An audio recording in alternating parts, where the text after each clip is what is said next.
जब सच्चाई जमाने के सामने खड़ी हो जाए तो बातिल हमेशा एक ही काम करता है, खामोश कर दो, मिटा दो या जला दो। लेकिन रब की ताकत आग के मिजाज भी बदल देती है। हजरत इब्राहीम ने अपनी कौम को समझाया, ये बुत तुम्हें कुछ नहीं दे सकते। लेकिन कौम अंधी हो चुकी थी। उनके सरदारों ने फैसला किया इसे आग में जलाकर मिसाल बना। उन्होंने एक ऐसी आग तैयार की जिसे देखकर भी इंसान कांप जाए। दिनों तक लकड़ी जमा की गई, इतनी कि पहाड़ जैसा अंबार बन गया। लेकिन इस आग की लपटें आसमान को छूने लगी। लोग पीछे हट रहे थे क्योंकि इतनी शदीद आग के करीब जाना भी मौत था।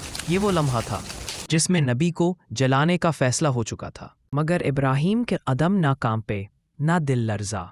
सिर्फ यही कहा, अल्लाह मेरे लिए काफ़ी है और वो बेहतरीन कारसाज है।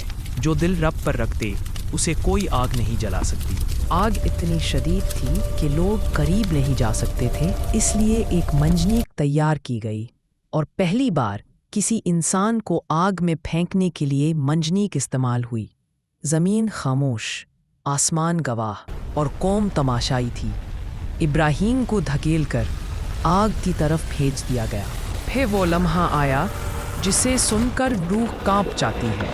कुरान कहता है, ए आग ठंडी हो जा और सलामती बन जा। इब्राहीम के लिए आग जो पहाड़ जला दे अल्लाह के हुक्म से बदल गई। लहरें नरम पड़ गईं, शौले थम गए और आग एक बाग बन गई।